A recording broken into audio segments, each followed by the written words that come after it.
હું ACP SR ટંડેલ, region 3 traffic શાખા.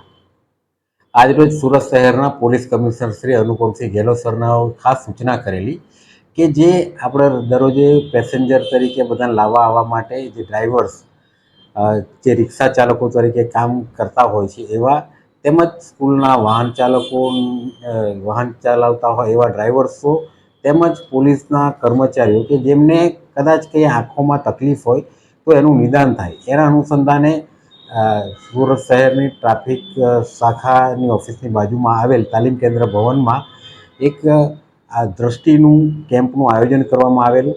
તેમાં તમામની દ્રષ્ટિને ચેક કરવામાં આવેલી, આંખોની કોઈ પણ તકલીફ હોય એનું નિદાન કરવામાં આવેલું.